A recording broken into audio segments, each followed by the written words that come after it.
Unión con Cristo.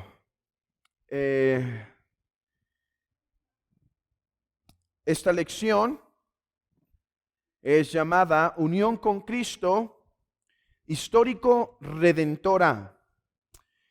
Hemos expuesto que hay tres aspectos de la unión con Cristo. Repito, son tres aspectos, no tres uniones con Cristo, sino son tres aspectos de la una única unión que tenemos con Cristo. Hemos comenzado con la unión inmanente o la unión eterna.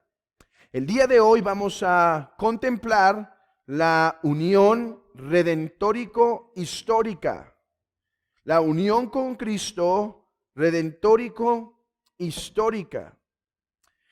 O más comúnmente y quizá más fácilmente llamada unión federal. Federal. Quizá esta palabra sea confusa para muchos. Federal quiere decir o trata de transmitir la idea de representativo. Cristo es nuestra cabeza federal, esto es, nuestra cabeza representativa. Adán fue nuestra cabeza federal y Adán es la cabeza federal de toda la humanidad. ¿Qué quiere decir federal? Que lo que hace la cabeza representa a un número, a un mucho. Muchos son representados por uno. La frase más clara es unión con Cristo histórico-redentora, pero debido a lo largo de este título me quedaré simplemente con unión federal. Quiero decir lo mismo. Se transmite la misma idea. Así que en esta sesión mi propósito es exponerles este concepto profundo y difícil. Realmente es difícil, pero espero que al menos nos sirva de manera introductoria.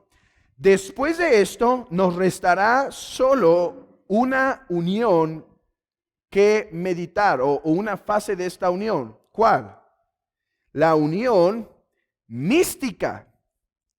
Recuerden, creo que hacer unos símbolos nos van a ayudar. Existen tres fases de la unión con Cristo. Una que se hizo en la eternidad, ¿sí? Una que se hizo en la eternidad. Podríamos usar la letra E para que nos sirva a través de las lecciones identificarlo. La letra E va a servirnos para identificar la unión con Cristo en la eternidad pasada. La unión que llamamos decretiva o unión de decreto, que fuimos unidos a Cristo por la elección del Padre en la eternidad pasada, en donde nos escogió para salvación en Cristo. El día de hoy vamos a considerar la unión federal. La unión federal. Esto es, la unión que tuvimos en Cristo durante su vida, durante la vida de Cristo. La unión que tuvimos durante la vida de Cristo. Y después vamos a empezar a considerar la unión actual del cristiano llamada unión mística, y esta es del cristiano.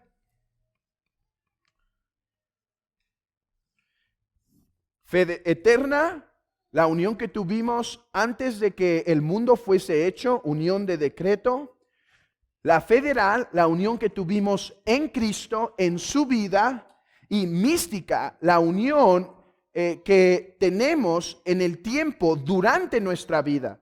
Lo vamos a ver con más claridad en la próxima lección, pero Pablo dice que hubo ciertos hombres que estuvieron en Cristo antes que Pablo. O sea, todos tuvimos la misma unión en la eternidad pasada. Todos tuvimos la misma unión en Cristo, la unión federal. Pero en la unión mística, cada uno es unido a Cristo en el tiempo. Entonces, hoy vamos a considerar la unión federal.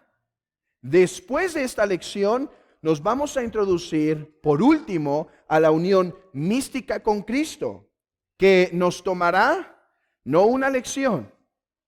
Para explicar la unión eterna o de decreto nos tomó una lección.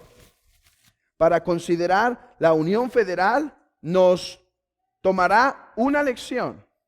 Pero para considerar la unión mística con Cristo nos tomará al menos 4 o 5 sesiones, ya que consideraremos los diferentes aspectos de esta unión mística. Mi propósito, aclaro entonces, es presentar a la iglesia del Señor la unión federal en Cristo. Ponemos poca atención a esta unión. Se nos suele olvidar este aspecto tan importante de la unión con Cristo. Pero, hermanos, es tan importante como los demás. Déjenme decirlo de una forma que sea un tanto chocante, un tanto que nos despierte el interés y el deseo de aprender sobre esta unión. Es solo por esta unión federal, la unión en el tiempo de la vida con Cristo. Es solo por esta unión federal que nosotros podemos ser unidos en tiempo con Cristo, en la unión mística con Cristo. Déjenme intentar exponerlo en las palabras de Joe Beeke. Hablando de Juan Calvino, Joe Beeke comenta esto: para Calvino, la piedad está arraigada en la unión mística del creyente. Para Calvino, la vida piadosa sale de aquí. Pero escuchen, por lo tanto, esta unión debe ser nuestro punto de partida. Tal unión es posible. Tal unión, esta mística, es posible porque Cristo tomó nuestra naturaleza humana llenándola de su virtud. La unión mística, podemos recibir todas las bendiciones de Cristo en el tiempo, en nuestra vida, solo porque Cristo ya las recibió todas durante su vida y porque estábamos unidos a Él en el tiempo. Comencemos entonces con esta sesión, y avancemos en 2 puntos muy definidos. En primer lugar, déjenme intentar abundar en la definición de la unión federal y después desarrollarla a través de 3 fases. Comencemos con una definición que intente clarificar esto. También se debe a que el pueblo de Dios, John Murray, estoy citando a John Murray y está hablando de que la salvación es posible, y él dice, también esta salvación se debe a que el pueblo de Dios estaba en Cristo cuando Él entregó su vida en rescate y redimió mediante su sangre, que les ha sido lograda la salvación para ellos. Son decretados como unidos a Cristo en su muerte, resurrección y exaltación en el cielo. Miren la luz que nos empieza a dar esta definición. Nuestra salvación es solamente posible porque nosotros estábamos unidos a Cristo cuando Él se encarnó, cuando Él vivió, cuando Él murió y cuando Él resucitó. Él nos llevaba, por ponerlo en las palabras de Abraham con la tribu de Leví, Él nos llevaba sobre sus hombros. Berkhoff comenta, el punto de merecer la salvación para ellos, él pudo merecer la salvación para ellos solo porque ya estaba en relación con ellos, su fiador y mediador, su cabeza y sustituto.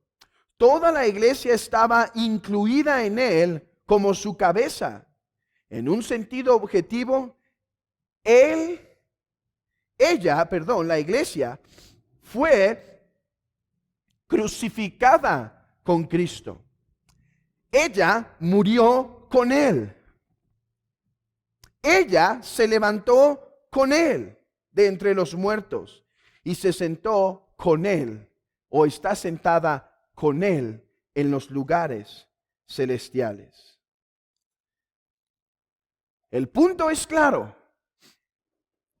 Mientras Cristo vivía, mientras Cristo caminaba, nosotros ya estábamos tan unidos a Él. Y solo se nos puede aplicar en el tiempo la salvación porque ya estábamos recibiendo federalmente todos los méritos en Cristo.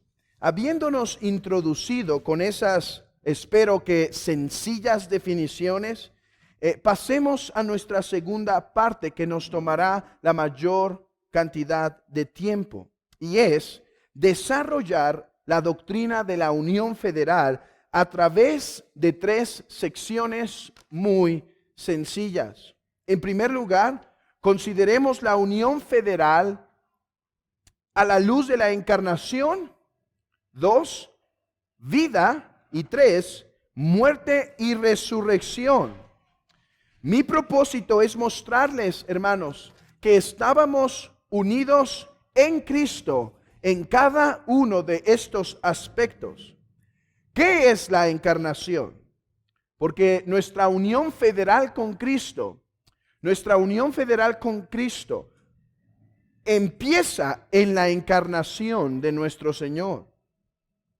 La encarnación es el acto de la segunda persona de la divinidad, en donde voluntariamente toma forma de hombre, tomando en sí mismo todas las propiedades de la naturaleza humana, pero sin pecado.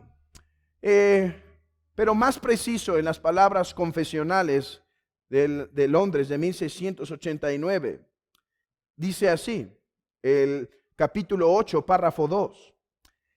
Esta es la encarnación. El Hijo de Dios, la segunda persona de la Santa Trinidad, siendo Dios verdadero y eterno, el resplandor de la gloria del Padre, consustancial con aquel e igual a Él, que hizo el mundo y quien sostiene y gobierna todas las cosas que ha hecho. Cuando llegó la plenitud del tiempo, tomó sobre sí la naturaleza de hombre, con todas sus propiedades esenciales, con sus debilidades concominantes, aunque sin pecado, siendo concebido por el Espíritu Santo en el vientre de la Virgen María. Al venir sobre ella el Espíritu Santo y cubrirla el Altísimo con su sombra. Y así fue hecho de una mujer de la tribu de Judá, de la simiente de Abraham y de David, según las Escrituras. De manera que 2 naturalezas completas, perfectas y distintas se unieron inseparablemente en una persona, pero sin conversión, composición o confusión alguna. Esta persona es verdadero Dios y verdadero hombre, aunque un solo Cristo, el único mediador entre Dios y el hombre. La encarnación, es la base de la unión con Cristo. Sin encarnación no se habría completado nuestra unión con Cristo. No podíamos pasar de la unión eterna a la unión mística. Se necesitaba el fundamento, se necesitaba la certeza de la realidad de que su pueblo estaría unido a Él mientras Él caminaba. La base de nuestra unión con Cristo es la unión de Cristo con nosotros en la encarnación. podemos llegar a ser uno con Él, unión mística, porque Él se hizo uno con nosotros, unión federal. Al tomar la naturaleza humana en una unión personal, el Hijo de Dios se unió a la humanidad. Él ahora tiene un cuerpo y un alma humana que nunca abandonará. Es esta persona del mediador, verdadero Dios y verdadero hombre, que al encarnarse, se vuelve uno con nosotros. Y por lo tanto, todo lo que comienza a hacer durante su vida, nos empieza a ser la base para su acreditación hacia nosotros. Gálatas 4 es suficientemente claro en este aspecto. Dice Gálatas 4 que cuando llegó el cumplimiento del tiempo, Dios envió a su Hijo, nacido de mujer y nacido de la ley, para redimir, para rescatar. Sin encarnación no hubiese existido posible y real redención. Abran sus Biblias en Romanos capítulo 8, versículo 2. Romanos capítulo 8, versículo 2. De manera que nos sea más claro aún.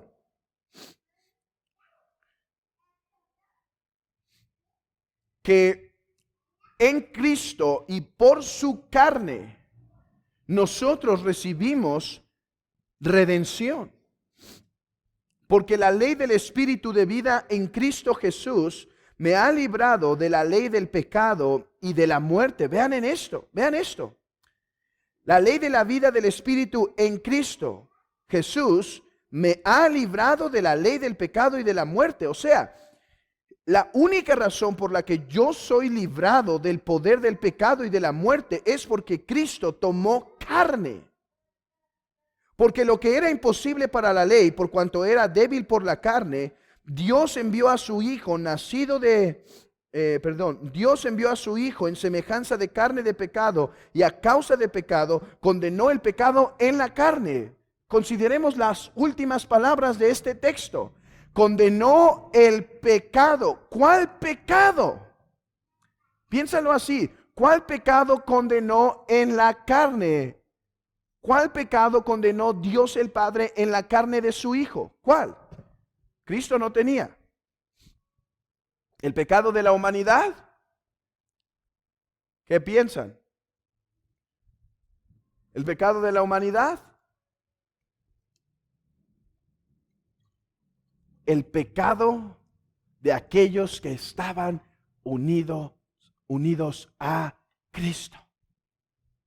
Ese fue el pecado que el Padre castigó en la carne de su Hijo. Hermanos, no me quiero anticipar a mi aplicación de este texto y de esta lección al final, pero déjenme anticipar algo.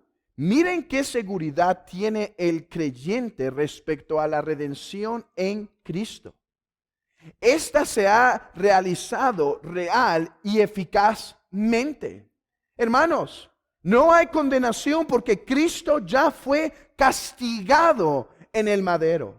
No hay ya posible ejecución. Hermanos, no hay nada porque Cristo la recibió y nosotros estábamos unidos a Él federalmente, esto es, representativamente. Hermanos, de otra forma, si no hubiésemos estado unidos a Cristo federalmente, Cristo no hubiese podido morir por algo. Es porque Él nos estaba representando que pecados le podían ser imputados. Es por eso que podía ser declarado pecado mismo. Por causa de que realmente por la unión que teníamos en Él, Él estaba siendo contado como deudor. Otro texto. Hebreos capítulo 2, versículo 14. Hebreos 2, 14.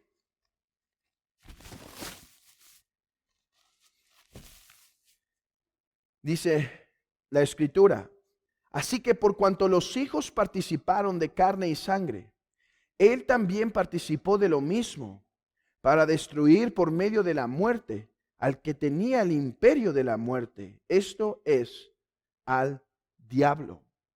Por cuanto los hijos participan de carne y sangre, Cristo participa de lo mismo para otorgarles victoria. La muerte de Cristo y su resurrección son de beneficio para la iglesia, solo porque en su carne nosotros estábamos unidos a Él. Déjenme darles una cita un tanto extensa, pero bastante útil para comprender esto. Esto es por Marcus Johnson. Dice esto: sin la encarnación, esto es, sin que el Hijo de Dios verdaderamente asumiera nuestra humanidad de carne y sangre, la muerte y resurrección de Jesús serían irreales y meramente hipotéticas. La salvación pertenecería en lo abstracto. Después de todo, son los seres humanos de carne y sangre, los seres humanos corruptos, que necesitan salvación. Si el Hijo de Dios no se hubiera unido a nosotros en nuestra humanidad, ¿qué podría significar el decir que Jesús es Salvador? A menos que llevara en sí mismo nuestra verdadera carne y sangre humana, mientras vivía fielmente delante del Padre, mientras experimentaba la ira y el alejamiento de su Padre en la crucifixión, el abandono y la muerte, y mientras era levantado en victoria sobre la muerte a novedad de vida, a menos que llevara nuestra humanidad en todo lo que hizo. Esto es, solo presenta significado la muerte y resurrección de Cristo para nosotros, porque Cristo se unió verdaderamente a su pueblo en su vida, muerte y resurrección, por medio de la encarnación.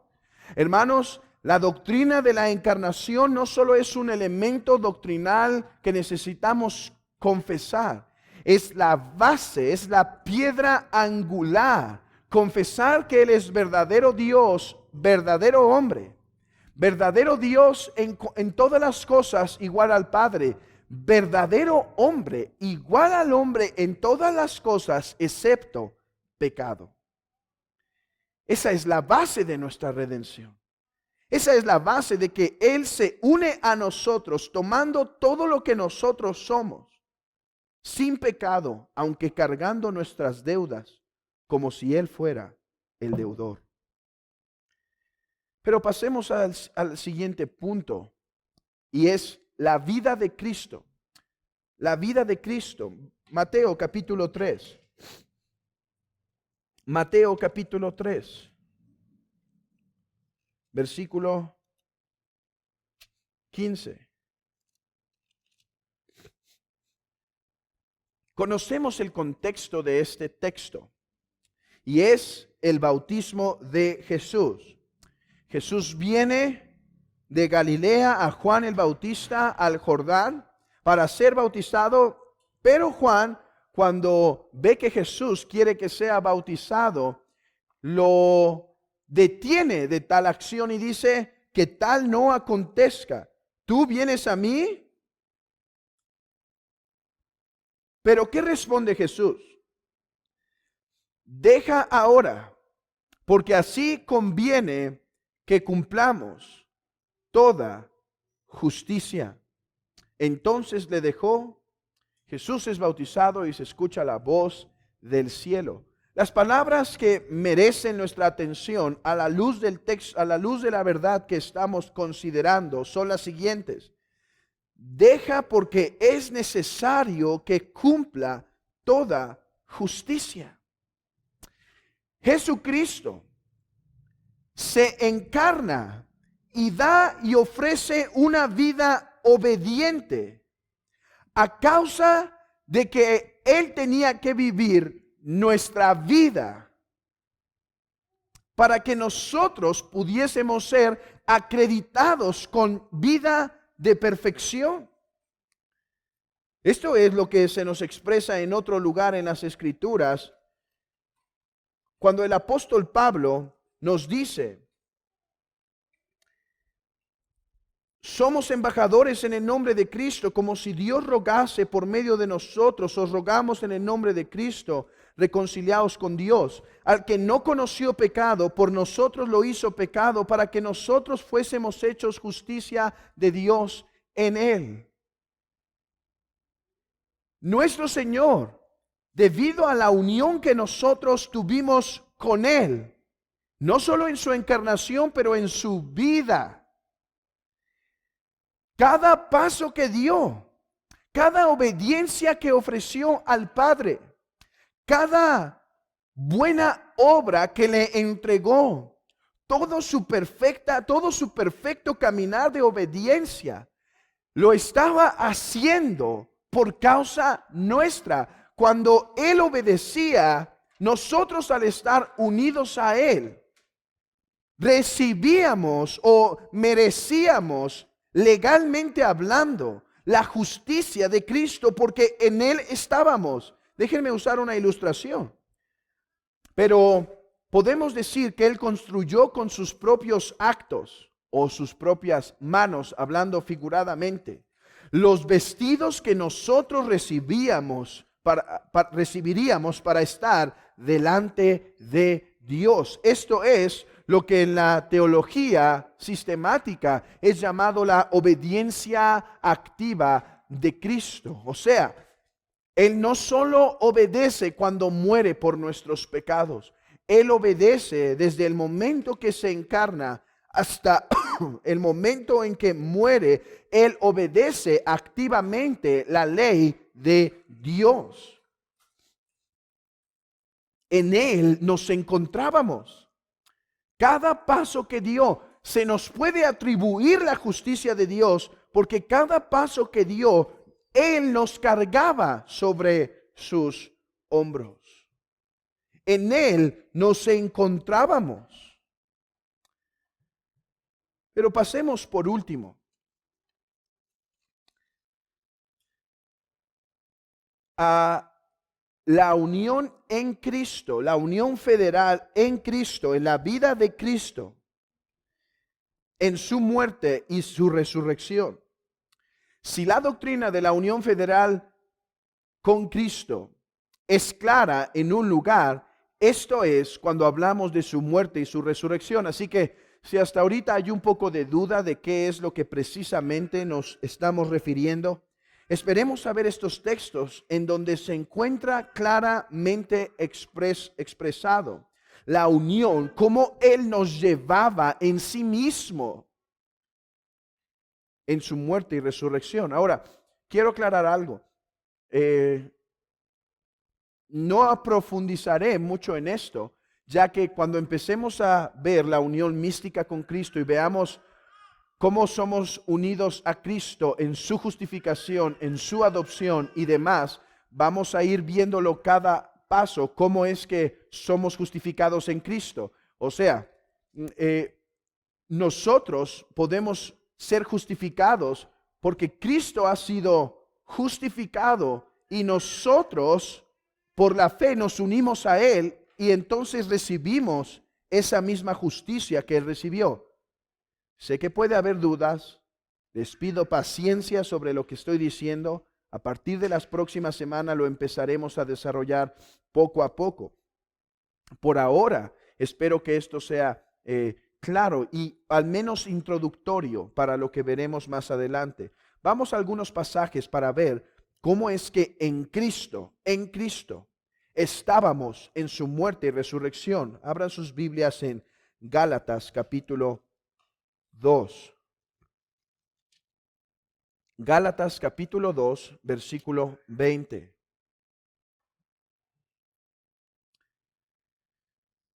Con Cristo estoy juntamente crucificado. ¿Cuántas veces hemos citado este texto?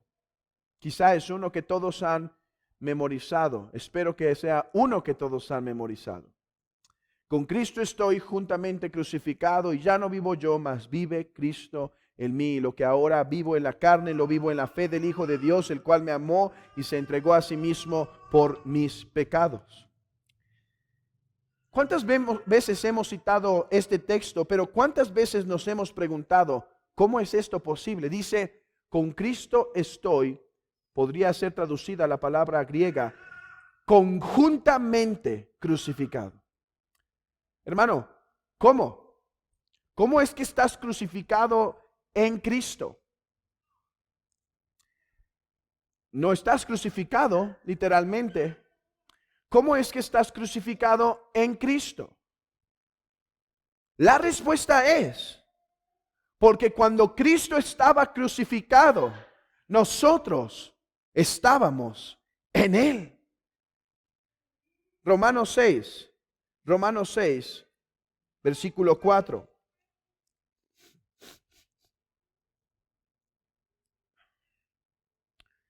Porque somos sepultados juntamente con Él para muerte por el bautismo, a fin de que como Cristo resucitó de los muertos por la gloria del Padre, así también nosotros andemos en vida nueva.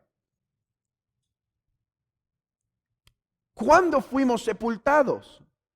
El bautismo es símbolo de esa sepultura. Pero dice que con Cristo, y podríamos traducirlo de manera semejante, estamos conjuntamente sepultados. Hermanos, ¿cuándo y cómo fuimos sepultados? Al estar en Cristo, en su vida, en su muerte, Él nos llevaba sobre sus lomos y por lo tanto en su sepultura, como en su crucifixión, estábamos.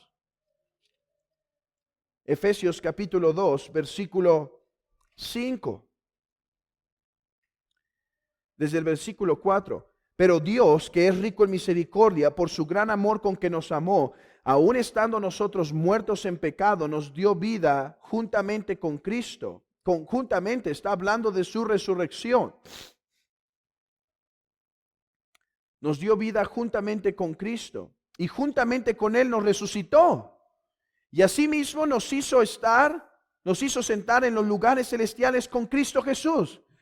Los demás textos podrían ser quizá un tanto confusos, pero espero que este ya te haga convencerte que en Cristo estuvimos, en su vida, en su muerte y ahora en su ascensión. Dice que en Cristo fuimos resucitados y sentados en lugares celestiales.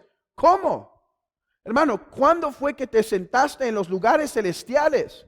Hermano, ¿cuándo resucitaste? Dice que en Cristo resucitamos. Juntamente con Él nos resucitó y asimismo nos hizo sentar, hermanos. Este texto es sumamente claro.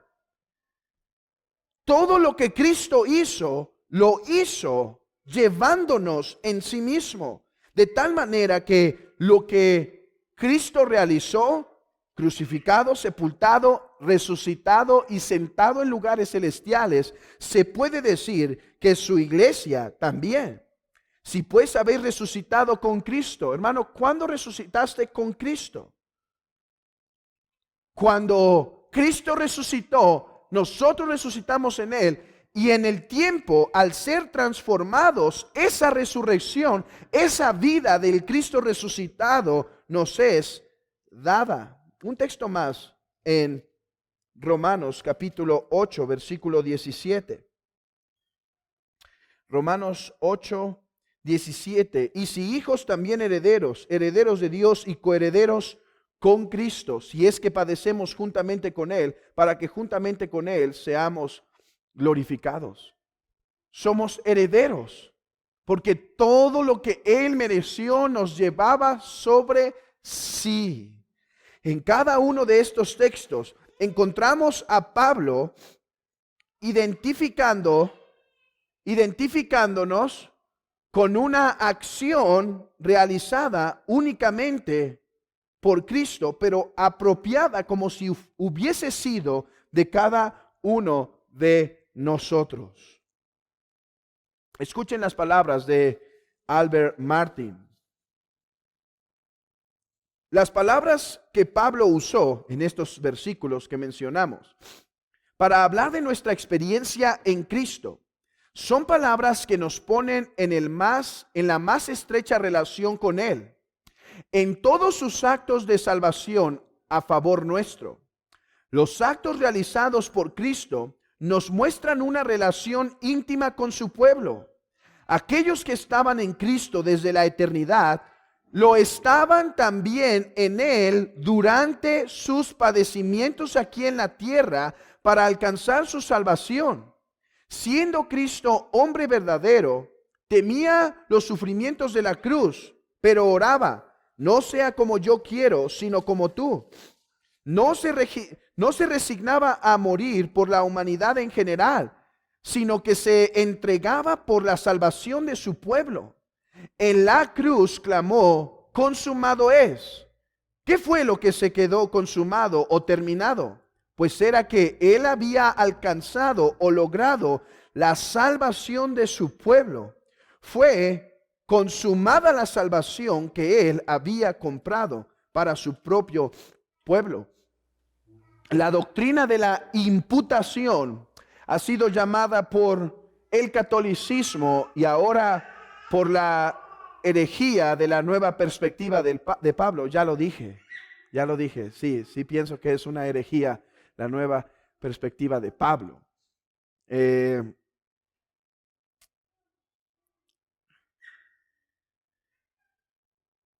Hablan de que la imputación es una ficción legal, es una ficción, o sea, no existe tal situación en donde a alguien se le pueda culpar, según ellos imaginariamente, por los pecados de otros y a los otros transferirles. Aunque creo que hay grandes hoyos en ese pensamiento, y después hablaré de esos grandes hoyos, si nosotros entendemos la unión con Cristo, podremos ver que esto es una hermosa realidad, porque como dice Isaías 53, Él molido fue por nuestros pecados. ¿Cómo es que fue molido por nuestros pecados? Si no es que realmente había una unión mística. Por mística me refiero incomprensible entre nosotros y su pueblo. Porque realmente Él nos llevaba, porque realmente Él caminaba por nosotros, Él moría por nosotros, Él se afligía por nosotros, Él sufría por nosotros, Él fue resucitado por nosotros y demás. Así que esta verdad es claramente expuesta en las Escrituras.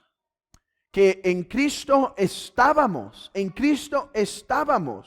cuando Él vivía. Esto es la unión federal, la unión que nosotros estábamos en Cristo mientras Él vivió, murió, resucitó y todas las acciones que Él hizo. Déjenme resumir esta lección trayendo las palabras de Lois Berkhof a nuestra mente e intentar vincular y terminar de atar algunos hoyos. Él dice: en virtud de la unión legal o representativa establecida en el pacto de redención, debido a esta unión, Cristo se llegó a encarnar, unión federal, como el sustituto de su pueblo, para merecer todas las bendiciones de salvación para ellos. ¿Por qué no pasamos de la unión eterna a la unión mística? Porque necesitábamos que Él mereciera las bendiciones que nosotros recibiríamos. Puesto que sus hijos participaban, dice Berkhof, de carne y sangre, Cristo también, de manera parecida, participó de lo mismo, para que por medio de la muerte nulificara al que tenía el poder de la muerte, es decir, al diablo, y pudiera librar a todos aquellos que por el temor de la muerte estaban por toda la vida sujetos a esclavitud. Cristo pudo ganar la salvación para ellos precisamente porque ya estaba en relación con ellos como fiador y mediador, su cabeza y sustituto. Su obra en la tierra es realmente representativa, es realmente federal, es realmente contada a nosotros porque ya estábamos en Él. Toda la iglesia estaba incluida en Él, teniéndolo por cabeza. En un sentido objetivo, su prole fue crucificada con Cristo, murió con Cristo, resucitó en Él de entre los muertos y también se le hizo sentar con Él en los lugares celestiales. Todas las bendiciones de la gracia están listas para la iglesia en Cristo. El hombre nada puede añadirles y ellas solo aguardan ser aplicadas subjetivamente, esto es, místicamente o aplicativamente, mediante la operación del Espíritu Santo, que también fue ganado por Cristo y su realización segura en el curso de la historia. Llevemos esto a aplicación. En primer lugar, para aquel que no está en Cristo, esta realidad es una hermosa invitación. La invitación no es a que te unas a la vida cristiana para ganarte el favor de Dios. ¿En qué consiste esta amplia invitación? En que todo está consumado. Esto es la gracia. La gracia es esta.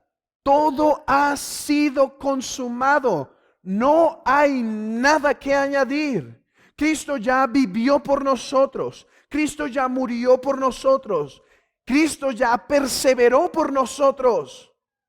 Cristo ya aseguró nuestra glorificación. No hay duda. La razón por la cual todo aquel que es justificado será glorificado es porque en Cristo no solo recibimos parte de Cristo, lo recibimos completo. Y Él es el triunfante conquistador que no solo recibe la justificación, pero que es resucitado y glorificado. Todo aquel que está unido a Cristo lo recibe todo en Él. Mi amigo, esta es la invitación.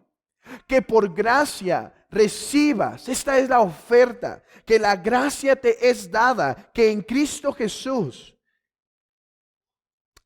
te es ofrecida un vestido de obediencia, te es ofrecido que tus pecados te sean borrados, que te es ofrecido que recibas vida eterna con Él, porque Él ya resucitó.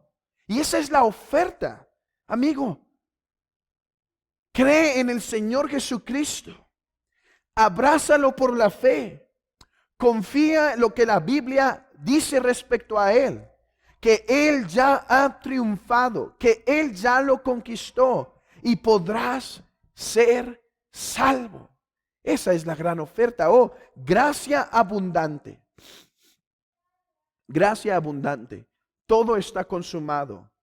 Ven a Él y serás salvo. Pero para la iglesia, esta doctrina implica una gran seguridad. Hermanos, la salvación que nos es aplicada es la que ya está consumada. Nosotros vivimos a la luz de la victoria de Cristo. Caminamos en el territorio que ya está conquistado. Hermanos, al estar unidos a Él, lo recibimos completamente. Somos justificados, mis hermanos, en Cristo. Somos adoptados por estar en Cristo. Somos santificados por estar en Cristo. Somos guardados y preservados por estar en Cristo. Seremos glorificados por estar en Cristo. Ya sé, hasta el momento todo esto puede estar oscuro de cómo es que recibimos todo esto en Cristo. Pero esta es la gran seguridad que tenemos, que recibimos una salvación consumada, que recibimos a un Cristo que ha conquistado. Y en tercer lugar, para los cristianos, esto nos lleva a una profunda adoración en aquel que fue inmolado. Una profunda adoración porque Él es suficiente. No hay nada que nos falte. La perseverancia no es algo. El aguardar hasta el final no es algo que nosotros tejemos con nuestras propias fuerzas. Es algo que recibimos de Cristo y que caminamos en aquello que Él ya formó. O que la iglesia le adore.